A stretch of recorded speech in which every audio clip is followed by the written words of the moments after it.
எல்லாருக்கும் வணக்கம். நான் உங்க ஜெய். நம்ம இன்னைக்கு இந்த வீடியோல என்ன பார்க்க போறோம் அப்படின்னு பார்த்தீங்கன்னா, how to mastering the art of don't care and let go. Stoicism அப்படின்னு சொல்லப்பட்ட கிரீக் பிலாசபி வந்து நிறைய அழகான பிலாசபிகள சொல்லியிருக்கு. ஒரு பெர்சன் அவருடைய வாழ்க்கைய வந்து சூப்பரா மாத்திக்கிறதுக்கு அவருடைய இன்டர்னல் வேர்ல்ட், அவருடைய உள்ளுலகம், அது வந்து ஒரு ஆணா இருக்கலாம், பெண்ணா இருக்கலாம். அவங்களுடைய இன்னர் வேர்ல்ட எவ்வளவு தூரம் அற்புதமா மாத்திக்கிறாங்களோ, அத பேஸ் பண்ணி தான் எக்ஸ்டர்னல் வேர்ல்ட்ல அவங்களுக்கு கிடைக்க போற மரியாதையா இருக்கலாம், அற்புதமான விஷயங்களா இருக்கலாம், எல்லாமே இருக்கு அப்படின்றத சொல்லிட்டு இருக்கு. இந்த ஸ்டாய்சிசம் சொல்லப்பட்ட ரொம்ப அற்புதமான பிலாசபில ஒரு பிலாசபி என்ன அப்படின்ற மாதிரி பாத்தீங்கன்னா, mastering the art of don't care and letting go அப்படின்ற மாதிரி சொல்றாங்க. எல்லா பர்சனுமே ஒரு கலையில ரொம்ப கை தேர்ந்தவர்களா இருக்கணும். அது என்ன கலை அப்படின்ற மாதிரி பாத்தீங்கன்னா, நீங்க எந்த விஷயத்த நினைச்சு ஓவரா தொங்கிட்டு இருக்கீங்களோ, நீங்க எந்த விஷயத்த நினைச்சு ஓவரா ஏங்கிட்டு இருக்கீங்களோ, நீங்க எந்த விஷயத்த நினைச்சு ஓவரா கவலைப்பட்டுட்டு இருக்கீங்களோ, அத அது போக்குல விட்டுட்டு நீங்க உங்க வேலைய பார்க்க போயிட்டே இருக்கணும். இந்த கலையில எல்லாருமே கை தேர்ந்தவர்களா இருக்கும்போது மட்டும்தான் அவங்க வாழ்க்கைய வந்து அவங்க நினைச்ச மாதிரி ரொம்ப அற்புதமா மாத்திக்க முடியும் அப்படின்னு சொல்லப்படுற விஷயத்த ரொம்ப ஆழமா பேசுற ஒரு பிலாசபி தான் ஸ்டாய்சிசம் அப்படின்றத தெரிஞ்சுக்கங்க. இத பத்தி தான் டீடைலா இந்த வீடியோல டிஸ்கஸ் பண்ண போறோம். தேங்க்ஸ் பிரதர்ஸ் அண்ட் சிஸ்டர்ஸ், உங்களுடைய சப்போர்ட்க்கும் உங்க சஜஷன்ஸ்க்கும் இப்ப வீடியோக்குள்ள போயிடலாம். நம்மளோட வாழ்க்கையில ரொம்ப இம்பார்ட்டன்டான 2 வார்த்தைகள் என்ன அப்படின்ற மாரி பார்த்தீங்கன்னா, கேர்ஃபுல், கேர்லெஸ் அப்படின்ற மாரி சொல்லலாம். கேர்ஃபுல் அப்படின்னு சொல்லப்படுற வார்த்தைய நீங்க எங்க யூஸ் பண்ணுவீங்க அப்படின்ற மாரி பார்த்தீங்கன்னா, ரொம்ப மீனிங்கான விஷயங்கள், ரொம்ப அர்த்தமான விஷயங்கள் உங்க வாழ்க்கையில செஞ்சுட்டு இருக்கும்போது, எந்த ஒரு விஷயத்த நீங்க செய்யும்போது உங்களோட வேல்யூ இன்கிரீஸ் ஆகுதோ, அந்த விஷயங்கள் எல்லாம் வந்து ரொம்ப கேர்ஃபுல்லா செஞ்சுட்டு இருப்பீங்க. ரொம்ப பயபக்தியோட செஞ்சுட்டு இருப்பீங்க. அதே மாரி கேர்லெஸ் அப்படின்னு சொல்லப்படுற விஷயம் எங்க உபயோகப்படுத்துவீங்க அப்படின்ற மாரி பார்த்தீங்கன்னா, இதுக்கு இவ்வளோ கேர் தேவையில்லப்பா. இத கொஞ்சம் ஈஸியா பண்ணா போதும். இதுக்கு இவ்வளோ கவனம் குடுக்க தேவையில்லன்னு சொல்லிட்டு, சில விஷயங்கள ரொம்ப கேர்லெஸ்ஸா பண்ணிட்டு இருப்பீங்க. நான் சொல்றத கொஞ்சம் இமேஜின் பண்ணி பாருங்க. இந்த கேர்ஃபுல்லயும், கேர்லெஸ்ஸயும் இடத்த மாத்தி வச்சுட்டா என்ன நடக்கும்? ஃபார் எக்ஸாம்பிள் இப்ப நீங்க வந்து ஒரு கேர்ள லவ் பண்ணிட்டு இருக்கீங்க. அந்த கேர்ள் வந்து நீங்க வேணான்னு சொல்லிட்டு உங்கள பிரேக்கப் பண்ணிட்டு போயிட்டாங்க. நீங்க வந்து லவ் பண்ணும்போது எவ்வளவு இம்பார்ட்டன்ஸ் கேர்ஃபுல்லா அந்த கேர்ளுக்கு குடுத்தீங்களோ, அதே இம்பார்ட்டன்ஸ் அந்த கேர்ள் வேணான்னு சொல்லிட்ட அப்புறமாவும் நீங்க குடுத்துட்டு இருக்கீங்க அப்படின்ற மாரி பார்த்தீங்கன்னா, இந்த கேர்ஃபுல் அப்படியே கேர்லெஸ்ஸா மாறிடும். எந்த விஷயத்துக்கு நீங்க கேர் பண்ணக்கூடாதோ, அத ஓவரா கேர் பண்ணிட்டு இருப்பீங்க. அப்ப கேர் பண்ண வேண்டிய விஷயங்கள்லாம் கேர்லெஸ்ஸா போயிட்டு இருக்கும். அதெல்லாம் என்னென்ன அப்படின்ற மாரி பார்த்தீங்கன்னா, உங்க ஃபேமிலியா இருக்கலாம், ஃப்ரெண்டா இருக்கலாம், பேஷனா இருக்கலாம், உங்களோட ஜாபா இருக்கலாம், உங்களுடைய பிசிக்கல் ஹெல்த்தா இருக்கலாம், மென்டல் ஹெல்த்தா இருக்கலாம். எல்லாமே கேர்லெஸ்ஸா போயிட்டு இருக்கும். அப்போ எந்த விஷயத்த நீங்க கேர் பண்றீங்க, எத வந்து ரொம்ப பார்த்துட்டு இருக்கீங்க அப்படின்னு சொல்லப்படுற விஷயம் தான் இங்க ரொம்ப ரொம்ப இம்பார்ட்டன்டான விஷயம். அத பேஸ் பண்ணி தான் உங்க வாழ்க்கையில நீங்க எவ்வளவு தூரம் மேல போறீங்கன்னு இருக்கு. அது என்ன மேல போறது அப்படின்ற மாரி பார்த்தீங்கன்னா, வாழ்க்கைய வந்து ஒரு மவுண்டன் மாரி இமேஜின் பண்ணி பாருங்க. ரொம்ப மோசமான கல்லும், கரடுமா இருக்கிற ரொம்ப கஷ்டமா ஏறப்படுற ஒரு மலை. இந்த மலைய நீங்க ஏறும்போது, நீங்க அதிகமான வெயிட்டேஜ தூக்கிட்டு தேவை கிடையாது. எதெல்லாம் நீங்க கேர் பண்ணக்கூடாதோ, அதெல்லாம் மனசுலருந்து இறக்கிட்டீங்கன்னா, நீங்க ஃப்ரீ ஆயிடுவீங்க. ரொம்ப ஃப்ரீயா வந்து காத்து மாரி வந்து ரொம்ப லூஸ் ஆயிடுவீங்க. ஈஸியா நீங்க அடுத்தடுத்த ஸ்டெப் ஏறிட்டு போயிட்டே இருக்கலாம் உங்க வாழ்க்கை அப்படின்னு சொல்லப்படுற மலைய. அதுக்காக தான் உங்கள யார் வேணான்னு சொன்னாங்களோ, உங்கள எந்த விஷயம் அவமானப்படுத்துச்சோ, எந்த வார்த்தைகள் உங்கள கஷ்டப்படுத்துச்சோ, don't care and let go அப்படின்னு சொல்லப்படுற இந்த ஃபார்முலா யூஸ் பண்ணிட்டு தள்ளி விட்டுட்டு, நீங்க ஆட்டோமேட்டிக்கா உங்க வாழ்க்கை அப்படின்னு சொல்லப்படுற மலைய ஏற ஆரம்பிங்க அப்படின்னு சொல்லப்படுற விஷயத்த தான் ஸ்டாய்சிசம் ரொம்ப ஆழமா சொல்லிட்டு இருக்கு. அதுல ஃபர்ஸ்ட் விஷயம் இந்த கலைய நீங்க கத்துக்கிறதுக்கு என்ன செய்யணும் அப்படின்ற மாரி பார்த்தீங்கன்னா வந்து, remember that you will tie. நீங்க ஒரு நாள் இறந்து போயிடுவீங்க. ஐ மீன் நம்ம எல்லாருமே ஒரு நாள் இறந்து போயிடுவோம். இறப்பு அப்படின்னு சொல்லப்படுற விஷயம் வந்து நம்ம வாழ்க்கையில தவிர்க்க முடியாத ஒரு விஷயம் சொல்லிட்டு நம்ம எல்லாருக்குமே தெரியும். ஆனா, நம்ம அந்த இறப்பு அப்படின்னு சொல்லப்படுற விஷயத்த யோசிச்சே ஆகணும்னு சொல்லிட்டு ஸ்டாய்சிசம் சொல்ல ஆரம்பிக்குது. என்னப்பா சொல்ற? என்னைக்கோ ஒரு நாள் இறந்து போறோம். அத ஏன் நம்ம இன்னைக்கு யோசிக்கணும் அப்படின்ற மாரி பார்த்தீங்கன்னா, எல்லா நாளுமே நம்ம இறந்துருவோம். இறப்பு நோக்கி தான் நம்ம போயிட்டு இருக்கோம் அப்படின்னு சொல்லப்படுற எண்ணம் நம்ம மனசுக்குள்ள எழும்போது என்ன நடக்கும் அப்படின்ற மாரி பார்த்தீங்கன்னா, ஆட்டோமேட்டிக்கா நம்ம ரொம்ப அக்ரெசிவா இருக்க மாட்டோம். ரொம்ப அப்சசிவா இருக்க மாட்டோம். எந்த விஷயத்த பின்னாடி ரொம்ப ஓவரா புடிச்சு தொங்கிட்டு இருக்கோமோ, அந்த விஷயத்த விட்டுடுவோம் அப்படின்ற மாரி சொல்றாங்க. எவ்வளவுதான் நம்ம பணக்காரங்களா இருந்தாலுமே கூட சரி, எவ்வளவுதான் டேலண்டட் பெர்சனா இருந்தாலுமே கூட சரி, ஒரே ஒரு செகண்ட் கூட நம்மனால எக்ஸ்ட்ரா வாழ முடியாது. நம்மளோட டைம் முடிஞ்ச அப்புறமா. நம்ம எல்லாருக்குமே ஒரு எக்ஸ்பைரி டேட் இருக்கு.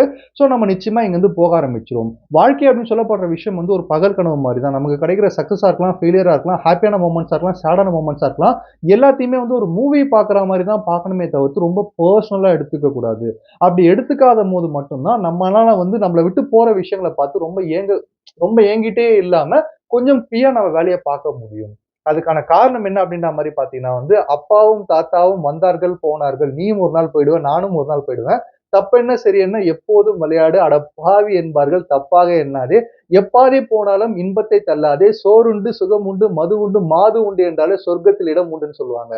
அப்போ நீங்க ரிலாக்ஸா இருக்கணும், நீங்க ஜாலியா இருக்கணும் அப்படின்ற மாரி பார்த்தீங்கன்னா, நம்ம ஒரு நாள் இறந்து போயிடுவோம் அப்படின்னு சொல்லப்படுற எண்ணம் உங்க மனசுக்குள்ள இருக்கணும். அப்படி இருக்கும்போது மட்டும் தான் நமக்கு இன்னும் எவ்வளவு டைம் இருக்குன்னு நம்மளுக்கு தெரியல. அப்போ இருக்கிற டைம நம்ம ஏன் ஓவரா திங்க் பண்ணணும்? ஓவரா ஒரு விஷயத்த புடிச்சு தொங்கிட்டு இருக்கணும். ஓவரா வந்து அழுதுட்டு ஓரமா உட்கார்ந்துட்டு யோசிச்சுட்டு இருக்கணும்னு சொல்லப்படுற அந்த விஷயத்த யோசிச்சு, இந்த மொமெண்ட்ல இருந்து உங்க வாழ்க்கைய நீங்க ரொம்ப என்ஜாய் பண்ண ஆரம்பிச்சுருவீங்க அப்படின்றத தெரிஞ்சுக்கங்க. ரெண்டாவது விஷயம் என்ன அப்படின்ற மாதிரி பாத்தீங்கன்னா வந்து practising the visualisation of negative impacts அப்படின்ற மாதிரி சொல்லுது. ஸ்டாய்சிசம் பொறுத்த வரைக்கும் நெகட்டிவான விஷயத்தெல்லாம் வந்து விஷுவலைஸ் பண்ணி பாருங்க, நினைச்சு பாருங்க, இமேஜின் பண்ணி பாருங்க அப்படின்ற மாதிரி சொல்லுது.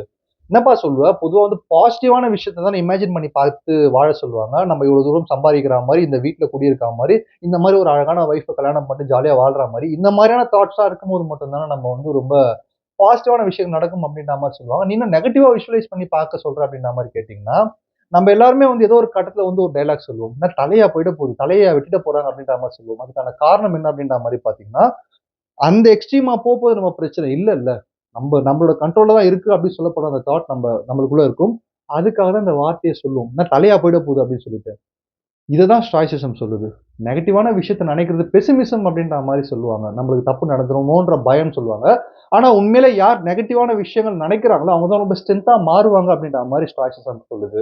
இவ்ளோ தூரம் எனக்கு ப்ராப்ளம் ஆச்சுன்னா நான் தாங்கிடுவேன். இவ்ளோ தூரம் ஃபைனான்ஷியல் லாஸ் என்னால வந்து மெயின்டெயின் பண்ண முடியும். இவ்ளோ தூரம் ரிலேஷன்ஷிப் எனக்கு வந்து ஃபெயிலியர் ஆச்சுனாலும் நான் தாங்கிட முடியும்னு சொல்லப்படுற இந்த விஷயத்த யோசிச்சுட்டே இருக்கும்போது, நம்மளுடைய அந்த ஸ்ட்ரென்த் அதிகமாவதோடு மட்டும் இல்லாம, அந்த விஷயம் தப்பா நடக்கும்போது நம்ம வந்து கேரி ஆன் பண்ணிட்டே போயிட்டுருப்போம். நம்மள வந்து ஜாப் விட்டு தூக்கிட்டாங்க, இல்ல வேற சில விஷயங்கள் ப்ராப்ளம் நடக்குது அப்படின்ற மாரி பார்த்தீங்கன்னா, ஓகே எனக்கு இந்த ஜாப் போச்சுனாலும் எனக்கு பேக்கப் இந்த அமௌண்ட் எனக்கு இருக்கு. நான் இவ்வளோ தூரம் சேவிங்ஸ் இருக்கு. எனக்கு இந்த ஸ்கில்லாம் இருக்கு. நான் பொழைச்சுப்பேன் அப்படின்னு சொல்லப்படுற உங்களுக்குள்ள இருக்கிற விஷயம்லாம் வெளிய வந்துட்டே இருக்கும். இந்த தப்பு நடந்தா நான் இப்படி பார்த்துக்கிறேன்னு சொல்லப்படுற இந்த தைரியமும் உங்களுக்குள்ள வந்துட்டே இருக்கும். அடிமையின் உடம்பில் ரத்தம் எதற்கு? தினம் அச்சப்பட்ட கோழைக்கு இல்லம் எதற்கு? கொடுமையை கண்டு கண்டு பயம் எதற்கு? நீ கொண்டு வந்தது என்னடா மீசை முறுக்குன்னு சொல்லுவாங்க. அப்ப அந்த கொடுமையை கண்டு பயம் எதற்குன்னா, உங்கள சுத்தி நெறைய பாலிடிக்ஸ் நடந்துட்டு இருக்கும். உங்களுக்கு ஃபெயிலியர் மொமெண்ட் வந்துட்டு இருக்கும். உங்கள டவுன் பண்ண நெறைய பேர் பண்ணிட்டு இருப்பாங்க. அப்ப நீங்க யோசிக்க வேண்டியதுலாம், இந்த எக்ஸ்டெண்ட் வரைக்கும் நான் போவேன். இந்த எக்ஸ்டெண்ட் வரைக்கும் என்னால தாங்க முடியும்னு சொல்லப்படுற, உங்க ஸ்ட்ரென்த்த அனலைஸ் பண்ணிட்டீங்க அப்படின்ற மாரி பார்த்தீங்கன்னா, ஆட்டோமேட்டிக்கா நீங்க எதுக்காக பயந்து உட்கார்ந்துட்டு இருக்கீங்களோ, அத நீங்க ஜெயிச்சும் நீங்க மேல வந்துரலாம். அதுக்காக தான் நெகட்டிவான விஷயத்தையும் கொஞ்சம் ரெடியா யோசிச்சு வச்சுக்க சொல்லுது ஸ்டாய்சிசம்ன்றத தெரிஞ்சுக்கங்க. 3வது விஷயம் என்ன அப்படின்ற மாரி பார்த்தீங்கன்னா, அன்ரியலிஸ்டிக் எக்ஸ்பெக்டேஷன்ஸ வந்து நீங்க மேனேஜ் பண்ணணும் அப்படின்ற மாரி சொல்லுது. மனிதர்களோட மிகப்பெரிய ப்ராப்ளமே என்ன அப்படின்ற மாரி பார்த்தீங்கன்னா வந்து, ப்ராப்ளமே இல்லாத விஷயத்த நெனச்சு பயப்படுது அப்படின்ற மாரி சொல்லுவோம். இந்த ப்ராப்ளமே இல்லாத விஷயத்த நெனச்சு பயப்படுறதுக்கான காரணம் என்ன அப்படின்ற மாரி பார்த்தீங்கன்னா, அதிகமா எக்ஸ்பெக்ட் பண்றது. நம்ம செய்ற வேலைக்கு இந்த விஷயம் கிடைச்சிரும். நம்ம ஒரு விஷயம் செய்றோமா, நான் அதுக்கான பலன் நம்மளுக்கு கிடைக்கும்னு சொல்லப்படுற, இந்த எக்ஸ்பெக்டேஷன் அதிகமா இருக்கிறதுனால மட்டும் தான், அட்டாச்மென்ட் அதிகமா வர ஆரம்பிக்குது. ரிசல்ட் மேல அட்டாச்மென்ட் அதிகமா வந்துருச்சு அப்படின்ற மாரி பார்த்தீங்கன்னா, ஆட்டோமேட்டிக்கா அந்த ரிசல்ட் நெனச்ச மாரி நடக்கல அப்படின்ற மாரி பார்த்தீங்கன்னா, நமக்கு நிச்சயமா நெறைய ப்ராப்ளம்ஸ் ஃபேஸ் பண்ண வேண்டியதா இருந்துட்டு இருக்கும். அதுதான் முக்கியமான காரணம் நம்ம ஒரு விஷயத்த விடாம புடிச்சு தொங்கிட்டு இருக்கிறது. எப்ப நம்ம ஒரு விஷயத்த விட்டுட்டு நம்ம வேலைய பார்க்குறோமோ, நமக்கே தெரியும். ஆட்டோமேட்டிக்கா அது நம்மளுக்கு கூட வந்துரும், நமக்கு கிடைச்சிரும் அப்படின்னு சொல்லிட்டு. ஆனா நம்மளால முடியாததுக்கான காரணம் இந்த அட்டாச்மென்ட் தான். இந்த அட்டாச்மென்ட்ட ஸ்டாய்சிசம் வந்து விலக்க சொல்லுது. இந்த எக்ஸ்பெக்டேஷன்ஸ வந்து நீங்க விலக்கிட்டீங்க. நீங்க பண்ற வொர்க் அது எந்த வொர்க்கா வேணா இருக்கலாம். ஒரு ரிலேஷன்ஷிப் வொர்க்கா இருக்கலாம். ஃபைனான்ஸ்ல நீங்க ஆசைப்படுற விஷயமா இருக்கலாம். எல்லாத்துலருந்துமே நீங்க கொஞ்சம் டிட்டாச் ஆயிட்டீங்க. நீங்க பண்ற வொர்க்க பண்ணிட்டு, அது வரது வரட்டும்னு சொல்லிட்டு நீங்க போயிட்டீங்கன்ற மாரி அந்த மைண்ட் செட்ட வளர்த்துக்கிட்டீங்கன்னா, ஆட்டோமேட்டிக்கா உங்களோட டிசப்பாயின்ட்மென்ட்ஸ் இங்க குறையும் அப்டின்ற மாரி சொல்லுவாங்க.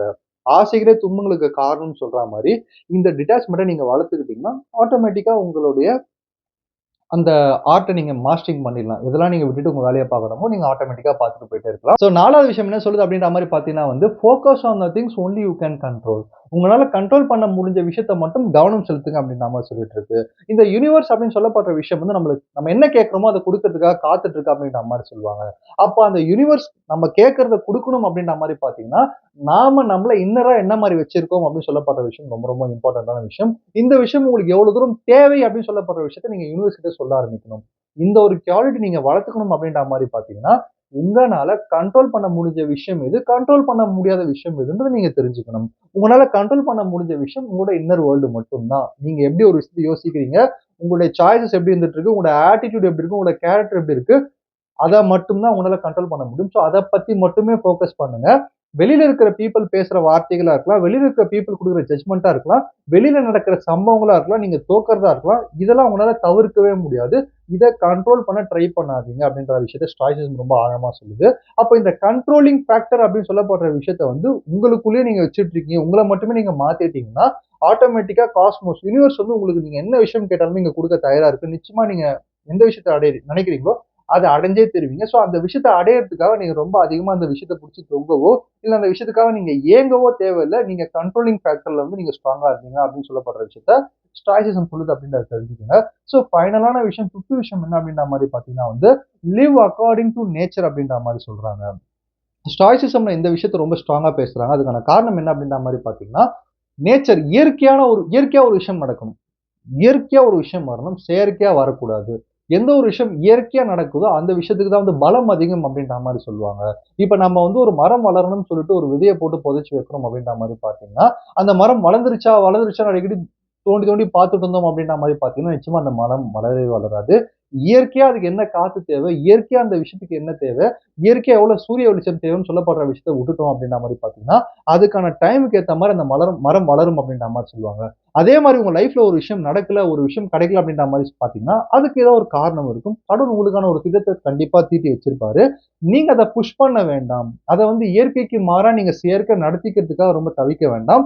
ஆட்டோமேட்டிக்கா உங்க வேலைய நீங்க பார்த்தீங்கன்னா, உங்களுக்கு வரும்னு சொல்லப்படுற இந்த தாட்ட நீங்க வளர்த்துக்கணும்னு சொல்லிட்டு ஸ்டாய்சிசம் அதிகமா சொல்ல ஆரம்பிக்குது. இது ஒரு எக்ஸாம்பிள் மூலியமா சொல்லணும் அப்படின்ற மாரி பார்த்தீங்கன்னா வந்து, ஒரு வீட்ல ஒரு அப்பா இருக்காரு. அவருக்கு 3 பசங்க இருக்காங்க. அந்த 3 பசங்க கிட்டயுமே வந்து ஒரு ஒரு விதைய குடுக்குறாரு. இந்த விதைய வச்சு நீங்க வந்து மரம் வளருங்க. 1 மந்த்ல உங்க எல்லாரோட மரமும் எப்படி வளருது, செடி எப்படி மாறி வளருதுன்னு நான் பார்க்கிறேன் அப்படின்ற மாரி சொல்லும்போது, 3 பசங்களுமே வந்து வளர்க்க ஆரம்பிக்கிறாங்க. அப்ப 2 பேருடைய அந்த விதை மட்டும் ரொம்ப பெருசா வளர ஆரம்பிச்சிருது.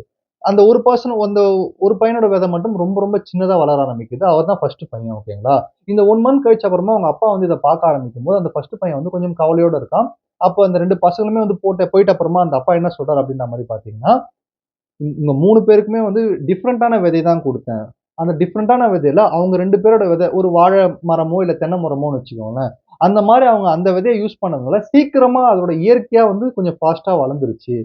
உன்னுடைய விதை கொஞ்சம் வளர லேட்டா இருந்தாலுமே, எனக்கு பார்க்கறதுக்கு எப்படி இருக்கு அப்படின்ற மாரி பார்த்தீங்கன்னா, நீ சின்னதா கொஞ்சம் உன்னோட விதை வளர்ந்திருக்கு.